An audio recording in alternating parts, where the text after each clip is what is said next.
All right, good afternoon, everyone.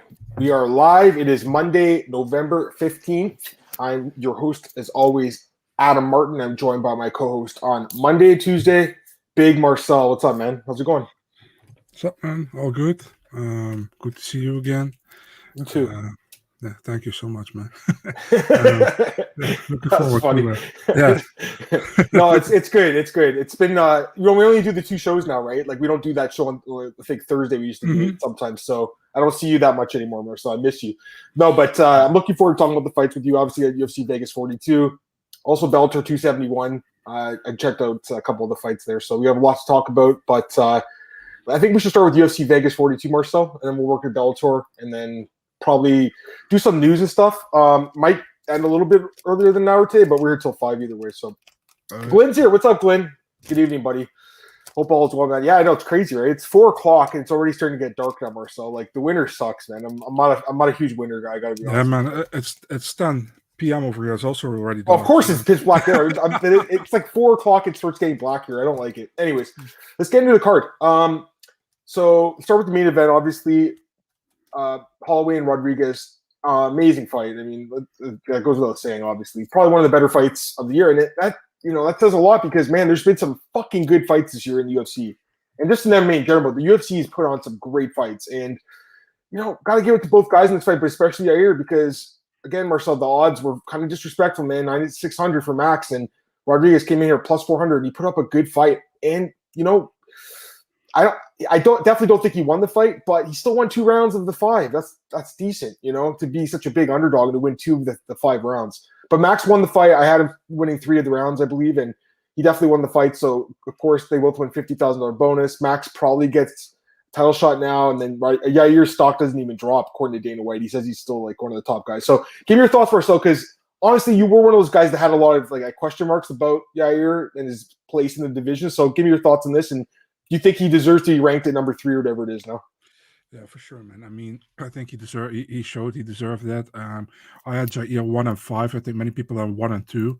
I gave him 1 and 5. I gave Max 2. Let me just say that quickly. I also had him at number 1. I was shocked when 2 of the judges gave Max round 1. Only one of them gave it to Yair. That is really weird to me. Yeah. I was surprised by that, Marcel, because I thought it'd be 1 and 5. Yeah, JF, he's asking the same thing. I don't understand that, man. I gotta be honest. I think that was a clear round for Jair. Most clear round for Jair. Yeah, the first round was easily Yair's round. The second round was one of the closer rounds. I think that was the round you could have maybe went either way. And the 5th, I guess that's a way you could find 3 rounds for Yair, but I wouldn't have. Anyways, that first round definitely Yair, but I went for me it was Yair, Max, Yair. That's how I scored it. So 3-2, and you're the same one. Yeah, that's the thing. You couldn't argue that. That's the thing because the fights are close round, scored round by round, not overall fight. That's why in MMA you do see close decisions because the guy might be ahead for a couple rounds, but he might win a couple close ones. You know what I mean, Marcel? It's just the way the scoring system works in the sport. Go ahead. I had a 3-1 for Jair going into the 5th, and people were like, "No, dude, 2-2. What are you watching? It's 2-2." For Max, you mean? Okay. For Max, you mean? Yeah, I mean for Max. Yeah, they was like, "What are you watching? 2-2." I was like, "Okay, chill out." Yeah, I think 2-2 was fair. Yeah. I mean, or you could do. I mean, one of them had a 49-46. I don't hate the card, but I do think it was closer than that. Yeah. But, I mean, yeah. Great fight. What can you? What else can you say? It was amazing. I say most of the card was very good. The card was fucking amazing. That's one of the, again. I hate to be like Dana White and be like, the cards that no one talks about are always good. But honestly, it's not even the cards. It's just the athletes. You got to remember, guys. The UFC is just the promotion. There's the 3 letters. It's the athletes that are putting on the performances, and there were some good fights. But I credit the fighters, Marcel. I'm not crediting the matchmaking. The fighters put on some good fights. Anyways. So I guess title shot next for him, like that makes sense, right? Like he should fight Volkanovski. I mean, what else? I don't understand what Dana was like. Conor McGregor. Dana was like, I don't know yet what's going to happen. Charles Oliveira, I think that was the other option. I think if Charles wins, I know there's other options at lightweight guys right now, like Islam and those guys are waiting, but Max has gone up to lightweight before. Dana White wanted him to go up a few years ago. I think he should stay at featherweight, but he does have a win over Oliveira, so I kind of get it, but. Why wouldn't you try to get Volkanovski if you can have a chance to fight him for the 3rd time and you think you've been wrong in the 2nd fight, Yep. Take that chance. Why not? And if you win, you still can go to lightweight. You know what I mean? And if you lose, you can still go to lightweight. So I mean, why not taking that chance? It's so obvious to take the fight against Volkanovski right now, I think. Yeah, no doubt. We got Matt Neville here. Hey man, what's going on, man? And also, Daniel said that he thought Yair's stock went up, but he wants to work on his head movement. Yeah, I agree with that. I mean, can't disagree. This fight made me realize that Jigga could be a problem for Holloway. It's possible, man. Max takes a lot of punishment. I know he's got the record now for the most strikes landed. He's also, I think, got the most. Never been knocked down. Never been knocked down once. He's going to be knocked down maybe in his next fight. Glynn says Max looked awful on the scale. He didn't look the best, like as he usually does. Maybe he had a tough weight cut this time, possible, but he still made the weight. He didn't look great. I will say that. Adam, I gotta say, man, that haircut Max has now, it doesn't look like Max. You know what I mean? Yeah, I know. It's strange. It's strange. But anyways, I think he should stay at featherweight as long as he can, and then make that move. Because again, when he fought Dustin, dude, he didn't look good at all in that fight. You know what I mean? He's still young as well. Yeah. I mean, he came to the UFC when he was 21, I think, or 20. Yeah, he did. It's crazy. I remember his first fight, man. I remember watching that fight with Corey, the first one. I didn't expect him to be good. I'll be honest with you. I mean, at that time, no one did. But man, the guy's had a great career. Anyways, he's just a great fighter. Another bonus. He actually has 10 bonuses now. I was counting them. That's pretty impressive. And then Yair, I think Ortega makes sense. I think that's the fight to make. Ortega, number 2, or 2 versus 3, right? I think that's what it is. You like that one? Yeah, why not? Or a rematch with Zombie. You could do that too. The rematch. Yeah, I like that as well. Yep. Daniel, business-wise, Max to take an L55, they come back down and face Volk. That's the thing, right? I think that's what Dana's looking at too. Because he already did it once, and no one talks about that loss to Dustin. No one talked about that fight ever. He was dominating that fight, guys, So I don't think 155 is the right weight class. Also, people forget about this just because Max looks like he's super long, right? His reach is actually pretty short. It's crazy because he fights okay, let me check what it is. I gotta check what it is, but I know it's short. It's short for a guy that's tall and lanky as him. 69 inches, guys. It's really small. It's a short reach, but he does more with that short reach than guys do with longer. He does more with that 69 inches than Stefan Struve did with 80 inches or whatever it was. You know what I mean, Marcel? He just knows how to fight long, even though his reach, Frankie Edgar's reach is only 1 inch shorter, guys. You know what I mean? So, that's that's a guy that everyone says is super small, right? And he's a bantamweight. So, just saying, that's an example. Anyways, I love Max, love the fight. Amazing. All right, let's go to the next fight here. Man, this wasn't great for me. I'll be honest with you guys. Wasn't great for my betting night. Wasn't great for my DFS. I did not expect Marcos Rogerio de Lima to knock out Ben Rothwell in 30 seconds. I just didn't expect that to happen. Ben hasn't been knocked out in 12 years. He's only been knocked out a couple times in his career. Never has it come this quickly in a fight in the first minute. Man, credit to Lima. He smelled blood and swarmed and finished him. And I think the stoppage was justified. I just think the way Herb Dean touched him, then let him go, and then they fought on. It was really bizarre. But at the end of the day, I think it was the right stop, the right time to stop. It's just awkward the way he did it. But I'm still scratching my head how this happened, because Ben Rothwell's got one of the best chins, man. And I know he's 40, he's getting older up there and stuff. But it's when has Marcos ever knocked it out this quickly in a fight in 30 seconds? Has he did it before? No, I don't think so. Okay, he did 20 seconds against Richardson Moreira. I lied. Okay, so one time he did it, but who's that? You know what I mean? Ben Rothwell's a legitimate guy. This is the biggest win of this guy's career, Marcel. It's a huge win for him. What do you think? Definitely a huge win. I didn't understand why Ben keep striking with him when he was tagged. You know what I mean? He should have went for a takedown grab. Yeah, I couldn't believe it either. Yeah. Yep. And dude, I was so pissed at Herb Dean. I know the stoppage, when he touched him, the fight was over. And then he just let it go because he saw Ben went for a takedown and he wasn't out, you know.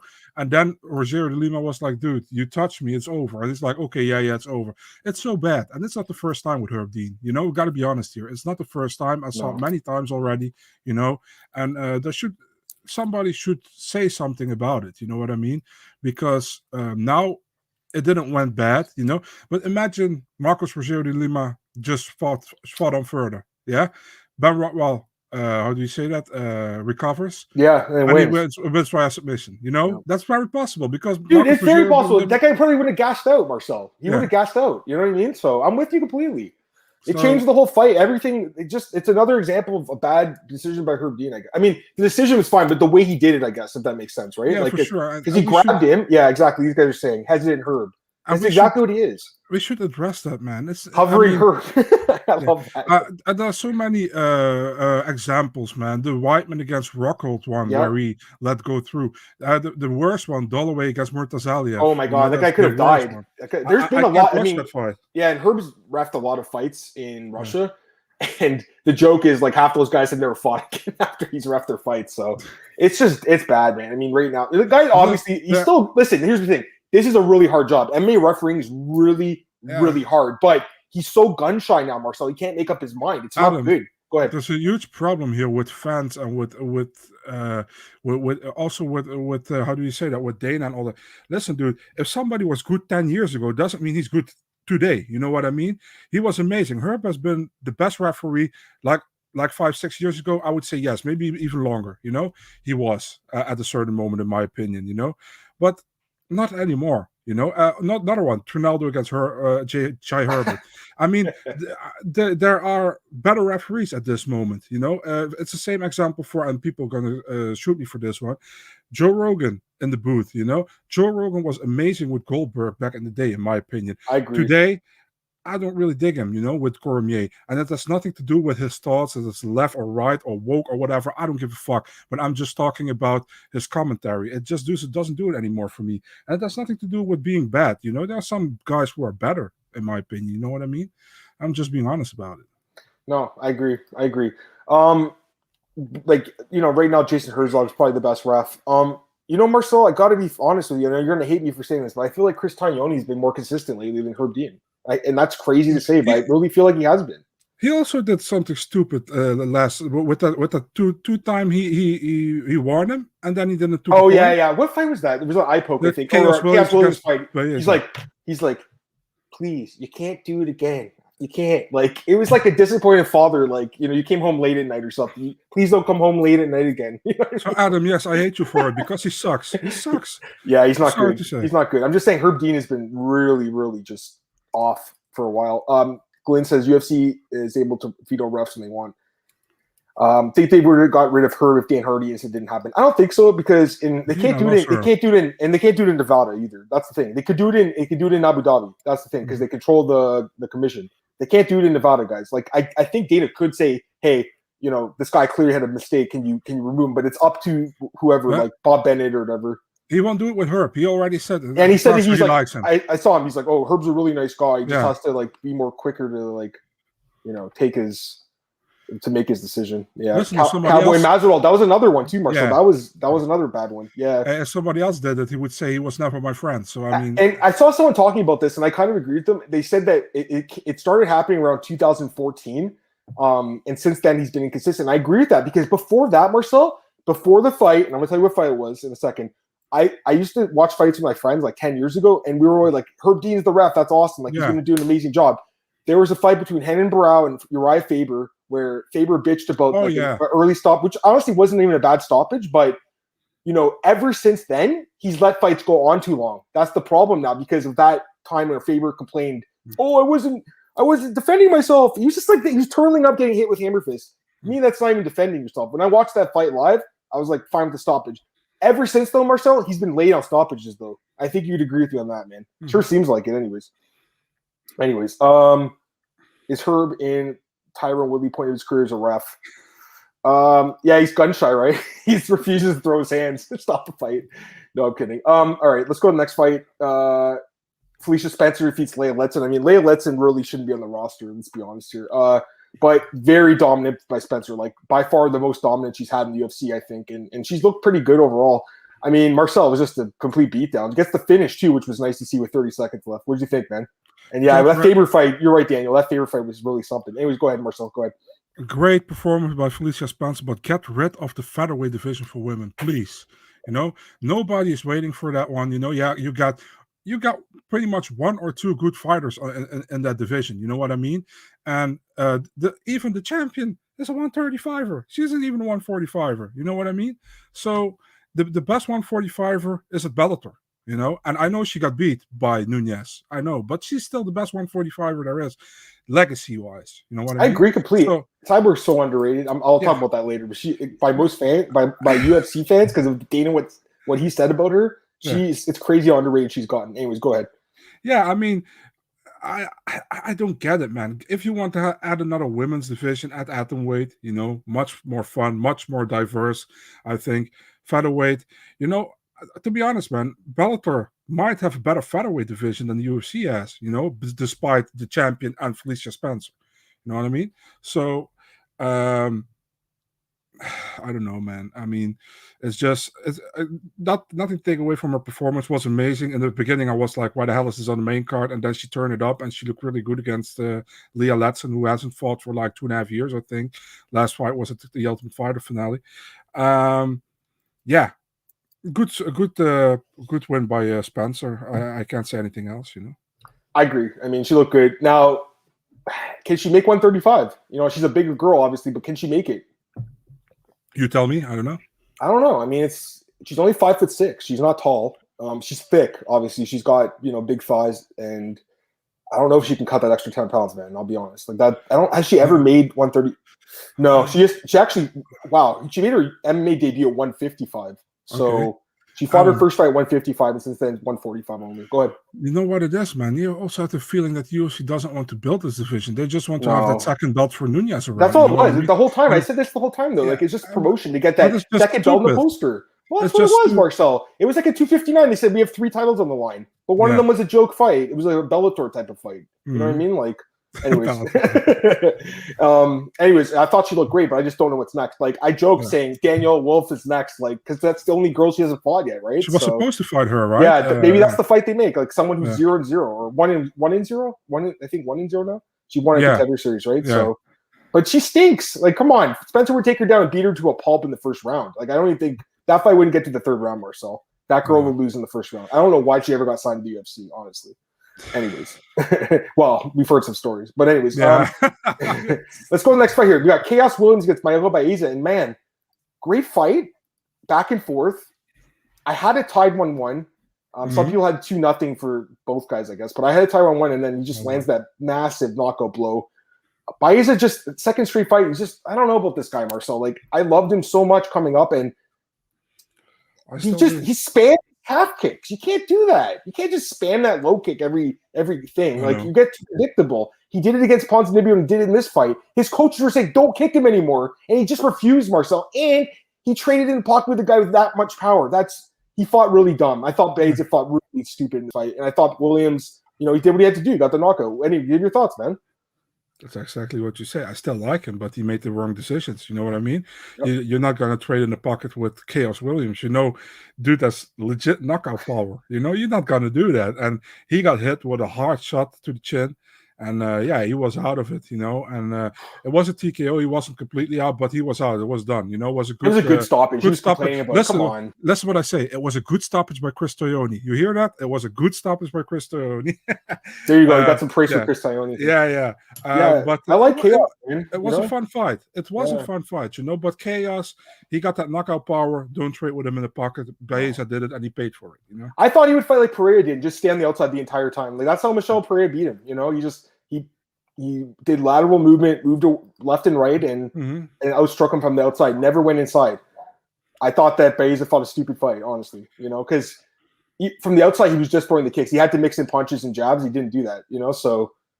I mean, it is what it is. Like, you saw his statement. He went to social media. He's like, I'm embarrassed by what happened, and I have a lot to work on. Like, he's still a decent fighter, Marcel, but he's not as good as I thought he was. Honestly, he really isn't. I mean, he's young. He can learn, and if he sees his own mistakes, that's okay. You know what I mean? He's 29, Marcel. He's young, but only a certain amount of young. I mean, Khaos is younger. Khaos is 27, dude. Adam. Everything under 32 is young, in my opinion. That's fair. Oh, yeah. I'm old, right? Because I'm 33. Yeah. No, but I'm just saying, Khaos is only 27. Like, I honestly kind of underrated him, I think, coming in this fight a little bit as a prospect. I definitely knew he could win. I didn't bet on it or anything, but I just think that, the guy's really good, obviously. I think he should get a top 15 guy, honestly. I'd love to see it, but I don't know if he will. There's so many guys that deserve it. Let me get these comments, guys. Yeah, I agree completely with Cole. I don't think she can. She's just too big of a girl, so... The question is, if they cut the division, then what? Does she go to Bellator? Do we see Felicia Spencer and Cyborg 2 in Bellator? Do we see her go back to Invicta? I'm not sure. Like, that's the thing. Like, as much as this division stinks, at least she has a job and she's making money and making decent money. You know what I mean, Marcel? And otherwise, she'd be making peanuts in Invicta. Adam, what? One more question. What were your picks? Because my picks suck. I want to know what they weren't that good. I think I went 5 and 6. Yeah, the same. Okay. Yeah, it wasn't. It wasn't. It was a tough card, man. I mean, let's be honest, guys. It was tough. Let's go to the next fight here. Let me get this comment. Sorry, guys. Glenn saying Adam weight. Yeah, I mean, that's Marcel. He's been saying this for years. He wants it. Cool to see Islam graduate. Yeah, I saw that too. You know, here's the thing though, like his comment's stupid. And I don't know if Ali wrote it, or it probably was Ali, by the way, that wrote that. He's like, oh, it's so great for the division. We got a new guy. But the guy hasn't made weight in 2 fights. And this is a guy me and Marcel love. And we picked him last week. Anyways, let's go to the fight before that first, and we'll talk about that. Song Yadong knocks out Julio Arce with a head kick. I mean, I didn't expect a knockout. I thought he'd go the distance. I thought Yadong would win, but man, that was brutal knockout. Just the knockout and then the punch after it rocked him so bad. He couldn't. I think that the weight cut to 135 also took a toll a little bit on his chin, Marcel. With Arce, that is I think a tough cut at age 32 for him. So, I mean, it was a great performance by Dong. I think you could have given him a bonus too. You didn't get one, but you could have given him one. What did you think, Ben? Yeah, I felt like in the second round, Arce was gonna get some more momentum, and at the moment, I thought he was gonna get it. Song Yadong knocked him out. You know, the first round was for Song Yadong. Didn't happen too much, you know, but he landed the harder shots, in my opinion. So I gave that one to Song Yadong, and it's a good win for Song Yadong, man. Arce is very underrated, in my opinion. So it's a very good win for him, in my opinion. For sure. Okay, let's go to the next fight. Joel Alvarez defeats Thiago Moises via first round knockout. Marcel and me picked him last week, and we had a lot of backlash for that pick too. I mean, I had people saying I was stupid and stuff, but it is what it is. You know, you got to stick with your read sometimes. You know, like just because Moises like had all the hype, he's only 4-4 in the UFC now. By the way, guys, Moises is really overrated. I'm sorry, but he is. He is. Marcel. I'll tell you one thing: we picked him, but I didn't expect it like this. Who did? I mean, I thought he'd go to the ground. I didn't think he'd go and then elbow him to death like that. That was impressive as hell, man. I mean, it really was. But he missed weight, so that's 2 straight fights. 2 straight fights, Marcel. At this point, you know, as impressive. Like, okay, first off, he screwed himself out of $50,000. He would have won a bonus, obviously. Marcel, I mean, what do we do with this guy? Like, this guy can't make 155. What do we do now? Either I don't know if he has a diet coach or whatever they call that. Nutrition. You know, but nutrition coach, yeah. Give him a better nutrition coach. I don't know. Work with him in the PI. I don't know if they already did, but if they did, then yeah. I mean, listen, man. He got to make weight in his next fight. You know, if the UFC allows him to fight at lightweight again, he got to make weight. But if he can't make weight, he has to move to welterweight. It's pretty easy, you know.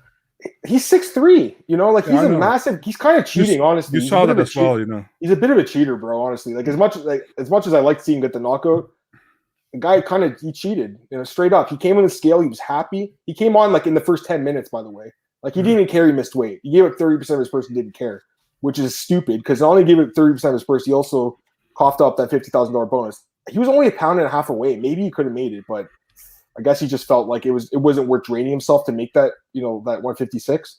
The guy's good. Don't get me wrong, guys. I mean, obviously he's good. We were talking about him like last week. Me and Marcel were singing the guy's praises. I'm just really disappointed he missed weight. I mean, that's what it comes down to. I really hate when guys miss weight. It bothers me. And when you do it twice, Marcel, I think you get one chance, you know, and it's back-to-back fights. It's not like he had a fight in between. It's back-to-back fights. So I just think he's kind of outgrown the weight class personally.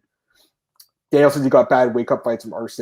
Yeah, Song is fast too. And Song is good, man. He's very good. Dana White should move him to 170 unless he gets the Dana White privilege. Maybe. Threatened to give Alvarez the cams that fight would make you 155, I believe. Yeah. That's funny. Yeah, like I said, the guy's impressive, but he got to make weight. Okay, talk about an impressive performance. I mean, Jesus. Andrew Lee just put an absolute beatdown on Cynthia Calvillo. I couldn't have been more wrong about this one. I thought it'd be like a close, boring fight that Calvillo would sneak a takedown in, like, and win 29-28, Marcel. They did not play out like that at all, guys. And wow, I mean, this was Angela Lee's best performance. Like, I think she looked amazing. She won a bonus, kind of a weird bonus to give because it was a corner stoppage, and we should talk about that too. There was a stoppage in the corner between rounds, which I think was a good decision, honestly, because she was a broken fighter at that point, and she came off a brutal knockout loss not that long ago. Marcel took a quick turnaround fight. I mean, this is tough for Calvillo, but let's talk about Lee first. For Lee, it's a huge win. It gets her in the top 10. So she's going to get a top opponent next time out. But for Calvillo, 3 straight losses, Marcel, and she just hasn't looked good. I wonder if she can make it back to 115. I mean, she missed twice there. She missed. I'm looking right now. She was given a chance, missed, and then she missed twice. So I don't know. But I just don't think she could be. I know she beat Jessica last year. I know that, but she has not been competitive at all since then, Marcel. So what does she do? looks like she can bully girls around with her wrestling at 125, you know, and Yep. I think that's a huge problem. I think she has to go back to 115, but yeah, I mean, she missed weight there obviously a few times, so I mean, it's difficult, you know. I feel bad for her, man. She really looked completely out of it, you know, after the second round. She She really bad. gave up. Yeah, she looked really bad. So I felt really bad for You think her. they cut her? Yeah. You think they release her? I don't know, man. Maybe possible, but I think it's possible, man. Because yeah. Dana White hates when they quit on the stool, even though I think it was okay. You know, it wasn't like problem. It wasn't like that Max Roscoff guy who quit after, you know, a competitive fight. Like, she was getting beaten down. You know what I mean? That's the difference. So I hate always us Dana make those comments, you know. I hate it too, but I just feel like, you know, I think there's a chance she could get released, guys. That's my honest opinion, because she's 1-3-1 in her last 5 fights. It's not very good, you know. But she is still ranked, and you could use her to build up someone like, you know, a Manon Fiorot or something like that. Although she would probably knock her the hell out. Let's be honest. Can't see Calvillo getting the biased UFC push. Yeah, no. We saw her change her name. Yeah, we talked about it last week. I think didn't we talk about this? The Shane Vlisness? I can't remember if I talked about it with you or with James, but yeah, we talked about that. We did talk about a little bit. You talk about it with James on the podcast. Just very briefly. It's none of my business. I mean, it's someone else's relationship, you know what I mean? But they are public figures. They are UFC fighters. We do see the name change, so it's worth mentioning. But yeah, it does look like have you heard anything else? Anything? The only thing I say, I mean, for women to fight in MMA to take their husband's name. If I'm not a woman, but if I was a woman, I would keep my own name. You know what I mean? Because now you got Joanne Wood instead of Calder Wood, you know. So they keep changing their name, you know, and it's becoming more common these days too. I mean, yeah, you know, I wouldn't do it myself. Hyphenated last names and stuff. It's different now. The world is different, you know. You know. Like, I want my fiance to take my last name, but, you know, we'll talk about it, you know, when that time comes personally. But she's not a fighter. If she was a fighter, I'd probably tell her to keep her own name, you know? Mm-hmm. Dana likes Calvillo's shouldn't stay, maybe. Cappers forgot Cynthia's 34. Yeah, she is older, but Andrea Lee's not too young either, is she? Andrea's, what, 32? 32, yeah. So she's not super young either. Camset and Burns, I mean, it's rumored right now. Front Click Online reported it. It's not official. But it's a great fight if it happens, obviously. I think that's the fight. I called it right away. It's a perfect fight. And I heard something else than that. Whoa. Tell us. Talk to us. I did hear that it won't be happening until February if it happens. So UFC 271 or whatever? If it happens, yeah, because there is nothing set in stone at all yet. So, yeah. 270. Which one is the Adesanya card? That one? That's the one? 271 is the Adesanya card. Yeah. All right. Sean Woodson. Great performance, knocks out Colin Angle, punches through the body. I mean, well, he's out there saying he's the best boxer in UFC besides Max now. So that's the problem when a guy gets a nice knockout like this. They get in their heads a little bit. And this guy is like a good boxer, obviously, but I mean, he's kind of overrating himself at this point, Marcel. Like, he's a decent fighter, but come on. I mean, Colin Anglin's going to be cut from the UFC. He's probably already been released. I mean, let's be honest. He's probably already been given his email saying, hey, you've been released from your contract. The guy's just not UFC caliber. So I did like the performance. Don't get me wrong; he did what he had to do, Marcel. I'm still not sold on him as like this like contender or anything. What about you? It's just for me. It's a fight between guys who are not close to being ranked in the division, you know. And Woodson did very well. Beautiful combos to the body. I expected more from Anglin, to be really honest. And again, you know, but Woodson did very well. He did what he had to do, and he put him away. You know, I didn't expect it that way. So yeah, good win for Woodson. Looking forward to what's next. I mean, second best boxer in the UFC. I mean, come on, nah, not really. But I understand. I understand that he is pumped about his win and the way he won. So I'll let that slide. No doubt, it was a good performance. I'll give him that. I'm just saying, Colin Anglin's not that good. Like, you think he gets? I think Colin Anglin's already been released. Probably. Maybe he gets another one, but it's likely. Yeah. Like someone coming off the contender series, right? Someone like that. 2 losses and 2 stoppages. So yeah, that's what I'm saying. It just hasn't looked like he should be in the UFC. Anyways, couple more fights. Courtney Casey defeats Luanne and Jujua. Yeah, decision. Oh man, Jujua is so frustrating, Marcel, because I think she could have won this fight. I really do. She went for takedowns with like 30 seconds left in each round. How stupid is that game plan? How dumb? Her coaches are yelling at her the whole time. I think it was John Wood. Speaking of John Wood, he's like, "Take her down." She doesn't do anything, Marcel. And then with 30 seconds left, gets a takedown. It was a bad, dumb game plan. I think she gets cut. But Courtney Casey did what she did. Give me your thoughts. Dude, she ain't the sharpest tool in the shed, you know? So I wasn't surprised with that, you know? You saw at the end of the first round, she took her down last 10 seconds. I was like, if she does it the second and third round, she'd likely winning. And she does it again, 10 seconds, before the end of the round. You think she gets cut? She's 1-3 now. It's very possible, I mean, I don't see any really, how do you say that? Evolving in their game. Yeah. You know what I mean? Yep. So I think she got one win against Belbita. Probably she won, right? With an armbar. So that's an okay win, but it's not like four fights, 3 losses. And she lost against girls I'm not really high on. You know what I mean? She lost to Moraes as well, I think. Yeah, she got finished by Sarah Morris. Come on, yeah. Man. Yeah. But was she lost again as well? Although it was a couple years ago. Again, I thought she'd make more improvements. She also lost to she lost to Miranda Maverick, to Dr. Maverick, Stone. that cut. Yeah, true. So the thing is, usually they get a 4-fight deal, so she's done her 4 fights. But she does have that one over Belbita, who looked really good in her last fight, so maybe they'll give her one more, but I don't think so. I think she's going to be released. I think that's good for her. Casey needed that win. She really, really needed to win a fight. Let's just say that. Needed that win, yeah. Anglin and Let's the underdog hunters look terrible. Oh, man. Those were not the right dogs this week. There were some other ones, including this guy, Rafael the Turn Alves, Marcel. Nice call here, buddy. Good pick. Yeah, I mean, he rocked him with a flying knee and then choked him with a guillotine. It was fucking amazing. It was so amazing. I think he should have got a bonus, honestly. Like, it was so impressive. What did you think, man? I had to laugh. Mark Casey came out like guns blazing, and Rafael Alves was like kicks in the nuts. Yeah. I know, was it kicking the nuts? He's like kicking the nuts. That was so obvious. That was so blatant too. They honestly should have taken it. That looked intentional to me. Marcel. Gotta be honest, man. Yeah, he was like, okay, slow down. I think so too, bro. I really do. He's like, let's reset this. Like, that should have been a point deduction. It was like right to the nuts, right in the first 10 seconds of the fight. I really felt that it was deliberate as well. Yeah. So, but he did great, man. Like you said, flying knee, he took the guillotine, and it was over. Very good second performance in the UFC from him. He started well as well against Damian Ismagulov. Yeah, he knocked him down. Debut. Yeah. So I think he made the right call to go to this division, right? Not to 145, down to 155. And I'd like to see what is next for him, man. He looks. Well, I don't think it was his call. Remember, he missed that weight really bad that time. I think he came in at 155 for 145 fight. Then he said it was bad seafood he ate. Then he later came out and said his wife had a miscarriage, and that's why he was stressed out. So who knows what happened that day? All I know is he can't make 145, but he looks good at 155. And again, Marcel, like, it's just proof that you don't need to cut all this weight to be effective. You can still win fights by not cutting a bunch of weight.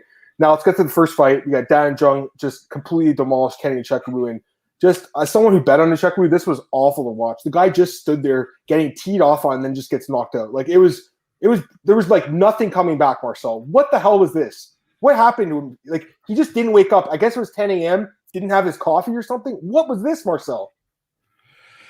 I don't know, man. He got completely overwhelmed by Daun Jung, and Daun Jung showed that that he deserves a top 15 guy next, in my opinion. You know what I mean? So, and Kennedy, I was really shocked by his performance, to be really honest. But we know, listen, man, Daun Jung is a good fighter, but I expected Kennedy to be more active and not like this when what was that? He's just like this. He was just standing like this. It was so stupid, guys. It was it's like this guy just fought Carlos Ulberg and took his best shots and didn't get knocked out. Yeah, exactly. And then all of a sudden he gets knocked out like through the guard with elbows. What the fuck?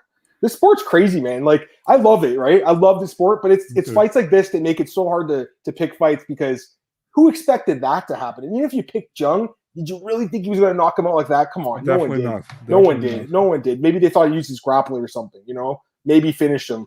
But that was something else. So I think a top 15 guy, absolutely do. Kennedy won't be released or anything, but I'm looking at his record now. It's 3-2. So, it's not bad, but the guy's had some comeback fights. Like, these are fights he really could be 1-4 now. He not one of those fights came back for so. He's good. It could have been 4-1 as well. That's true. He could have beat Paul Craig, right? Yeah, you're right. You can go either way. So he's solid, but he's not as good as I thought, I guess. I mean, I'm not saying I ever thought he was like a contender, but I thought he could pass the test, and he just didn't. He just didn't look good at all. All right, we get some last comments, guys. Yeah, so Kenny is a slow starter, but still, I mean, he just stood there getting punched on. It was crazy. We got swoosh play games. Bro, that was tough, man. I also have a dog money. I know that some other people, I know the guy at Duke that I do the other podcast with had him as underdog. I know Cole picked him. I know you picked him, Marcel. And that was a really frustrating one. As someone, and in fantasy too, I'm like, guys, like, someone asked me, like, who should I pick? Put on my team. Should I put Kennedy or Jung? I'm like, I think Kennedy's going to win. And he's like, dude, I'm sorry, man. Like, I don't have a crystal ball, right? Like, neither of us do, but it'd be nice if we had him, Marcel. You just, like, decide what's going on. There are some comments here, guys. I apologize for missing them. I'll try to get them. Daniel was talking about Jujua. He's trained with Merab, was facing a terrible defensive wrestler. Couldn't even couldn't even attempt the takedown. When she did, she got them, but she just refused to attempt them. Ryan Spann, that'd be a good fight. I would like to see that fight. Would you like that one? Yeah, Ryan Spann can try to avenge his team. Ryan Spann can just stand there doing that too, just like he did against Anthony Smith. Especially to the start of the day. Yeah, I know. The 10 a.m. start is, I think it must be hard on the fighters, because some of them, they're training, a lot of them train for night fights. You know what I mean? This is different. People are going to hate me in Europe, but I'm also not a big fan of it, man. I mean, what do I have to do on my Saturday night, man, after 1 a.m.? You know what I mean? I don't want to sleep. So, I always like it if it's a little bit later. Now it starts over here at 7 p.m., man. It's a little bit early to me. I would like 11 would be good. Wow, it's crazy. Like you're just complete opposite of guys like me and Cole who wanted to start earlier. Although again, I understand from the fighter's perspective, it might be hard to get going at that early in the morning. Let me see if I got some other comments, guys. Daniel says Dan Jung, Bully Kennedy's unfair. You got my boy Roman to the fight. Yeah. That was tough. All right. Anything else, Marcel, with this card? We got time to move on now. What do you think? It's up to you, my man. I'm good. I'm cool with it. I think that's it, guys. We're gonna say goodbye to UFC Vegas 42. We'll move on. That's it. All right. Let's go to Bellator 271. Quick. Quick. Let me get this comment. Glenn says fight starts 6 hours later, but they weigh in 1 hour earlier. Yeah, it's true, Glenn. I didn't think about that. Let's recover. The weigh-ins are still early too. You're right. I agree completely with that. So, maybe that difference of the, I'm not saying with Kennedy's case, but maybe some of these other guys in the card, like Julio Arce, maybe he could have used an extra 6 hours to recover. Marcel, maybe that was the difference in his chin in this fight. I don't know. All right, let's go to Bellator quickly, guys. I'll be honest, I didn't watch the whole card, but I did watch a couple of the fights. I saw Maori and I saw Cyborg. That's all I saw. I didn't get the chance to watch anything else. Oh, sorry, I also watched Ethan Hughes too. I saw that. All right, let's go through it quickly. Cyborg defeats Sinead Kavanagh, just completely destroys her. And again, Marcel, Cyborg's just been so dominant. Even though she was minus 3,000 here, because everyone knew she was going to win this fight, I still think in general she's underrated, guys. I really do, because no one talks about her as the best woman fighter in the world. I think she's right there. Marcel, she got knocked by Amanda, but so what? Since then, she's been destroying everyone, and before that, she destroyed everyone. I think Cyborg is one of the best fighters of all time in the women's weight classes. What do you think? For sure, man. I always say, listen, man, people have a problem with, they always, when you say Cyborg, to bring up, Amanda Nunes. I'm like, listen, guys, this is one fight, and she lost that fight fair and square, no problem. But her legacy at 145 is still better than anybody else's, Easily. So, you can call Amanda Nunes the GOAT of bantamweight. I have no problem with it. The GOAT of featherweight is still Cris Cyborg. Although she lost to Nunes in that weight class. It happens, that doesn't mean you're not the GOAT anymore there, she did great against Kavanagh. I expected her to win that fight. I also expected her to finish the fight, like many people did.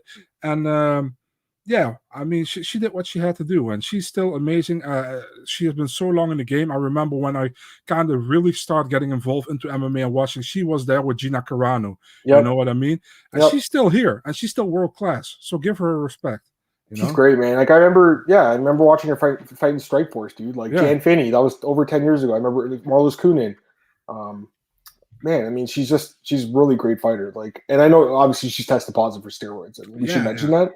But a lot of the greatest fighters of all time have. Marcel, that's the truth. Mm-hmm. So, you're gonna bring up her taking steroids, you can bring her half the guys in the UFC Hall of Fame. That's just the fact, So really, the people just use that Amanda Nunes loss as a reason that she sucks. Come on, guys. That was a firefight. Anyone could have been knocked out in that fight. Amanda's just a little bit faster, and she caught her. So that was, by the way, that was one of my favorite fights of all time. It only lasted 1 minute. It was amazing for as long as props to Amanda, props to Amanda for winning that fight. But that's why I always say, man, it's better to go per weight class, because it's so much easier and you don't disrespect anybody. Listen, if I say Cyborg is to go at 145, Amanda has to go at 135, Valentina has to go at 125, 115 is getting more tougher, because I thought Joanna is for a long time. I still think she has the best legacy, but she got 2 losses to Rose, so. But on the other hand, Silva has 2 losses to Whiteman, but I don't consider Whiteman the GOAT at middleweight. Yeah, I know. What I mean? So it's really, Dennis Hallman has 2 wins where Matt Hughes is either welterweight GOAT. I know what you're saying. I didn't see this fight, but I know Linton Vassell beat Terrell Ford. Did you watch it? I didn't see it. Nah, I should saw just some of the All right, highlights, but we didn't watch it. We can't talk about it. Let's move on. Aaron Pico defeats Justin Gonzalez. I'm sorry, guys, I didn't catch this one either. Like, it's tough right now, man. I work so much, and Friday night is one of the only nights I can spend time with my fiance and my kids. So I just chose to do that instead. I went to bed early on Friday night instead of watching this. I know I know I should be watching everything, but it's hard, man. It is hard, you know.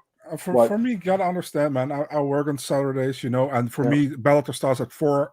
It's not my priority anymore. It used to be my priority. Whereas a single guy, man, I watched it every Friday night, you know. But my priorities are different now, you know. Mm-hmm. Aaron Pico defeats Justin Gonzalez again. Didn't see it, but he's a really good fighter, as we know. Arlene Blancali beats Pam Sorensen. One fight I did see was Steve Mowry, tall Steve, submitting Rakeem Cleveland. I mean, that was a pretty obvious fight he would win, but very impressive. And I think at this point, definitely deserves someone ranked, you know. And I think that Steve could be a champion one day in Bellator. You know, he's very good. He's a former, or he's with those guys at Sanford. Used to be at Black Zillions and Hard Knocks, so he's been with those guys like forever. I don't know. I don't know if I told you this, but maybe I did last week. I'm not sure, but when I was in Rotterdam for the second UFC event, he was there as in the corner for Stefan Struve. You know. Because he was with Black Zillions back then. Yeah, and he was 2-0 or 3-0 back then, and he was fighting for Titan back then. And what's the name of the COO again from Titan? Lex McMahon. Yeah, he already said like this guy, he's gonna be really good. You know, and it's like okay, we keep an eye on him. He's really good. You know, I really like him. So I mean, I think he's one of Bellator's better fighters. Honestly, like, I think he's a very good heavyweight. I'm heavyweight. I mean, I'm disappointed the UFC didn't sign him when he was a prospect. I remember James Lynch, a good friend of mine. Obviously, he like maybe 5 years ago, he was like, "Yo, man, Steve Mowry's the guy you got to look out for in the future." Like, because James interviews a lot of prospects, and this was years ago. So I think at this point he deserves a main card spot at the very least. You know, I mean, the UFC should also what do you say? Should check these interviews from James more often, you know. Dude, there's so many good prospects he's getting. Man. It's crazy. Yeah. You know, there's a lot of good prospects out there, and the UFC does a great job of signing a lot of them, but someone slipped through the cracks, and this was one of the guys. Bruno Allen defeats Desiree Yanez, split decision, didn't see it. I did see this, Roman Farrell defeating Robert Turnquist via flying knee. All right, here's my thoughts on this one, guys. It was a cool knockout, but the guy was a minus 2,000 favorite. You know what I mean, Marcel? Like, I'm not impressed. I'm sorry. I'm just not impressed. Like, you know, I do Robert Turnquist. This guy sucks. Come on. I do a Bellator podcast all the time with another guy, with Santiago, and he's really high on Roman Faraldo and Cody Law. Roman Faraldo's good. So is Cody Law, but they're fighting scrubs. Both guys are good, you know, but Bellator really has to give them a step up in competition. This is a joke right at this now, point. You know? The Cody Law is that's becoming a joke. 4 straight fights now. 5 straight, sorry. And he's fighting guys he's minus 3,000 against every time. Come on, man. Come on, Bellator. At least, listen, if you want to give him at least a little bit of a competitive opponent, you know what I mean? Someone better than Robert Turnquist. Who is this guy? I mean, honestly, I only know him from M1. He fought once at M1. That's why I know him. The first time I ever heard of the guy when he fought on this card. I'm doing the opening odds, and I'm like, this guy's not good. Why is he fighting him? And he was a plus 850 underdog. Of course, he got knocked out. All right, Valerie Reda, your favorite fighter, wins against Taylor Turner, split decision. Didn't see the fight, but a lot of people said she lost. Anything? I haven't seen it either, but looks like her post-fight antics were more impressive than the fight itself. So I don't know, man. Not really care to talk about. Waldo Cortez Acosta defeats Mohamed Darius. I don't know. I'm not too familiar with this guy, but I mean that's a decent win, right? Like it's not bad, you know. Like Darius is, he's kind of a name, I guess. Like he was in PFL and. What I know, right? I see a comment. That's why I'm laughing. Wait, sorry. Oh, I'm so sorry, Danny. Don't tell Robert that.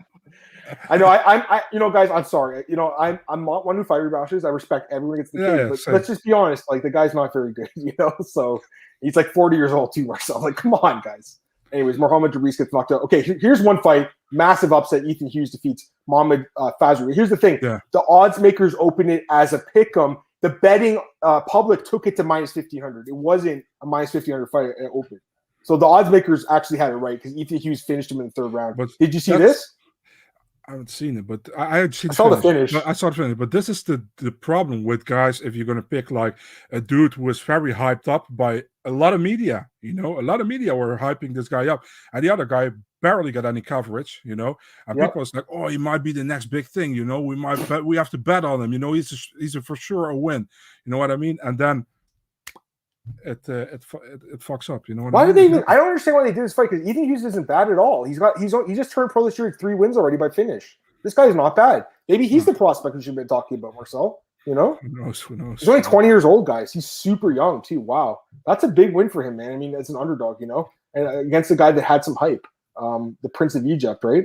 I'm surprised that guy got finished. I got to be honest, Marcel. Maybe a decision. I didn't think he'd get finished like that. I know I'm so bad, Daniel. Thanks for reminding me. I'm just thinking, what else? Was there anything else in any other MMA events, or was that it? Yeah, there was LFA where the main event got scrapped. Yeah, what happened? It's like a I have no idea. Or something? Yeah, they said like the fight didn't was okay for the commission or something. I have no idea. So yeah, it was. I woke up the next day and I saw Asker defeats what's the other guy's name again? The Brazilian guy. By split decision. Asker did win that fight. Yeah, that's a good win for him. Why was he the underdog? In the main event. Why was he the underdog? I didn't see the fight, but why was he the underdog? I have no idea, man. I was looking at that one. That was one. It's not like I bet on LFA. It's you know, there's some fights I would look at, but in general, I mean, they're prospects, right? You don't have a lot of information. But Asker's a guy that we've seen fight. I mean, yeah, he's coming off a loss, but again, he's a good fighter. Look who he came. It was a loss against. Well, Wetzel's not bad, but I was talking about this Syed Yokub Kakramanov guy. Like that. That's not a bad loss, you know. Anyways, let's talk about this quickly. We'll get out of here early today, but let's talk about Khamzat and Burns quickly, or just Burns in general, because Burns now he wants to fight. He's saying Colby too. What would you do with Burns if you were the matchmaker? What I would do with Burns, I got told that Burns can't fight until February. So, what would I do with him? I don't know. If he wants the Khamzat fight, make the Khamzat fight. I mean, why not? You know, and if Khamzat wants it as well, why not? And if Khamzat wants to fight in December, take the Neil Magny fight. You know what I mean? Stay busy, you know. And I think if he beats Magny, he deserves to fight a guy like Burns in the top 5. I have no problem with that. You know what I mean? Right now, from going from Li Jingliang to Burns, it's a big step, I think. But still, I mean, why not? You can do it. I don't mind it. I still think Edwards, who is also in the mix in the division, obviously, not fighting Masvidal. And people are bashing him for not taking the Chimaev fight. I'm like, guys, there is no reward for Edwards taking that fight. It's like a high risk, low reward, you know, because again, the UFC cannot give him a title shot if they don't want, or they have to, how do you say that? They have to talk with him. If I take this fight, I got a title shot if I win. But still, the risk is high, you know, and the reward is low, in my opinion. So I understand Edwards. I understand from a fan perspective, from us and from the fans, they want to see that fight because it's still better than not seeing him fight, you know. But from Edwards' perspective, I understand that he's like, I'm such an unbeaten streak right now. If I don't get to fight Masvidal, I want to fight for a title. I have no problem with it. You know what I mean? I think he's going to get the title shot. I just don't see the point of them rebooking him at this point because Usman just fought and he didn't take. I mean, he took some damage, not a lot.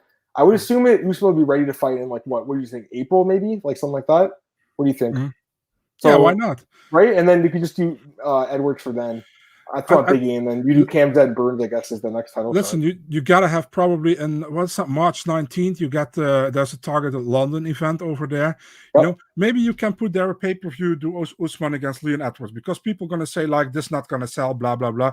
Put it on the European, put it on the pay-per-view card in Europe, you know, and do it for free again for the American viewers on ESPN Plus, you know, the Abu Dhabi one. So I mean, you can do that. No, you can. Just saying what else was out there. John Jones was playing tweet and delete today. I don't know if you saw it, but he's John's out there, you know, firing back at his critics. He deleted tweets, but I did see them, and I don't understand how this guy can even think he can, you know, push back against the fans. I don't really pay attention to Conor and Jones with the tweet and delete game. I mean, so lame, right? Conor also replied to one of my tweets. I saw that. He deleted it? Well. Yeah, he deleted it. Why? I don't know. It wasn't even offensive, so I don't know. Yeah, that's bizarre. I mean, Conor. It's also stupid, man. I mean, he deleted all his tweets. He actually deleted all of his tweets in the weekend. But once you tweet something out and you are a public figure who get millions of followers, it's there. It's not going to be gone forever, you know? Listen, me and you can tweet something out. Even us two. We have like 10K, 20K followers, you know? But if we tweet something out that is indefensible, you know, we got screwed for that as well, you know. Imagine you have 1 million followers, you know what I mean? It's just I know. What did you think about DC's tweet last night? About I didn't understand it because there's a language barrier here. You got to. Basically, like there's I I think it's like the Eternals. I think it's called. I don't watch those Marvel movies, but like there's a comic book movie, and the guy from Silicon Valley, the Indian guy, I can't remember his name right now. He's really funny. He basically confused him with the guy from Harold and Kumar, and people were saying that was kind of racist because he was like, "Oh, well, I just mixed them up," and it's like honestly, they do kind of look similar, to be fair, but it'd be like kind of like me mixing, or someone mixing me and you up. You know what I mean, Marcel? Like it's like it's not really like nice to be like, hey, this guy looks like the guy. It was a completely different person. So he didn't.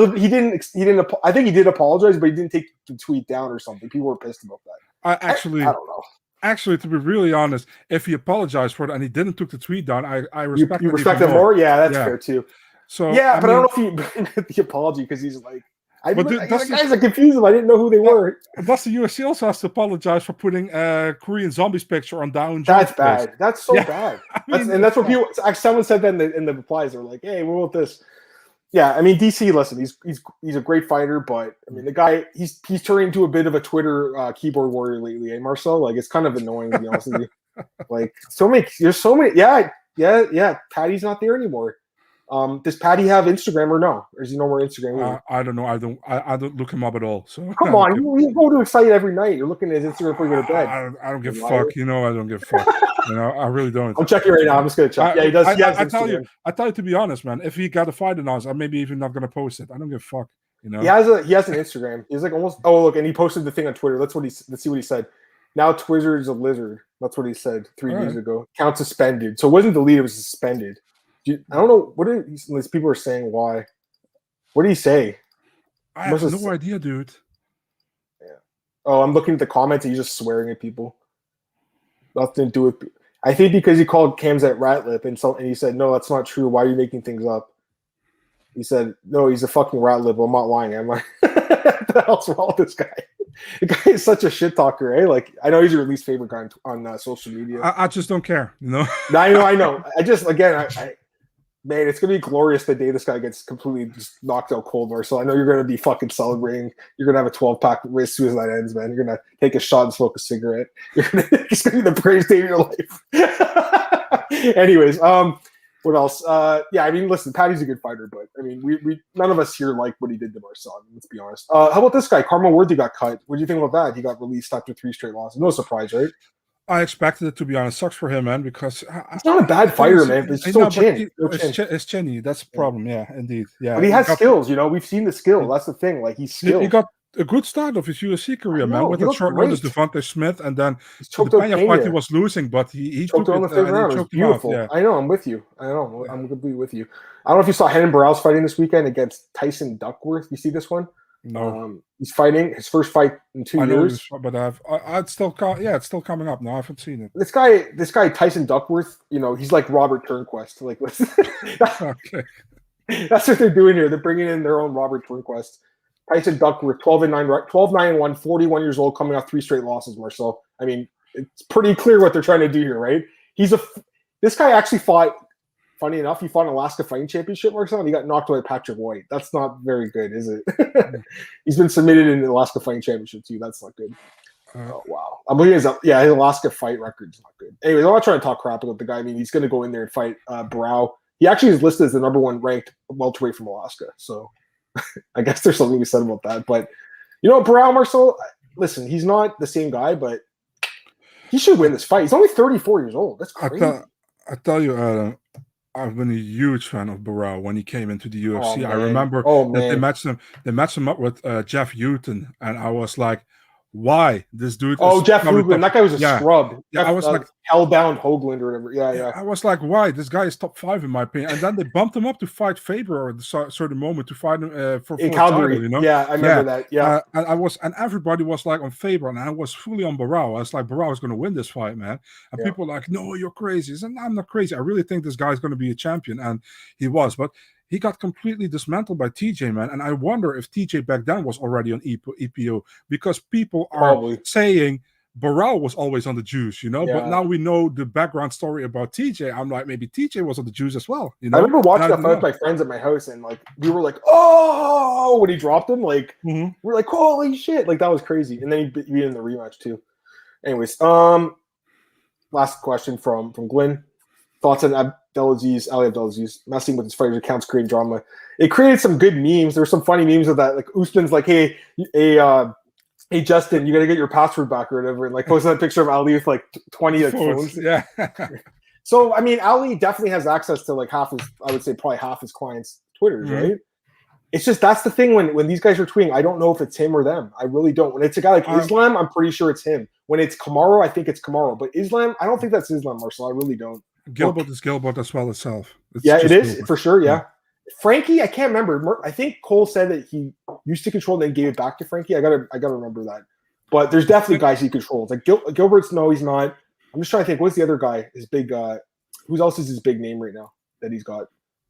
Ali's got Gaethje too. Gaethje and Khabib. I think those guys probably do their own tweets. But Gaethje was saying last week he thinks Khabib's being controlled by Ali. That's where the whole thing came from. So, because those tweets from Khabib last week were very out of character from him when he was like talking shit about Tony Ferguson. It was kind of weird, right? I was like, why is he talking shit about Tony? Like, I mean, I think as a fighter, you shouldn't give your account to your manager. That's my opinion.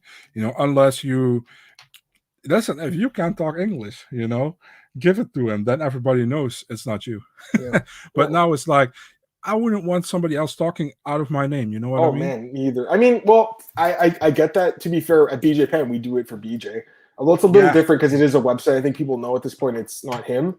Yeah, but then different. He does use it sometimes, though, which is the fucked up part. So when he does use it, people are like, is this BJ? It's like, yeah, it actually was him, but he's not on it now, So yeah, but that's the thing, you guys put it out with articles and that kind of stuff. Yeah, yeah. We're not putting tweets out saying like opinion and stuff. Yeah, exactly. No, I know what you're saying. Yeah, that's fair.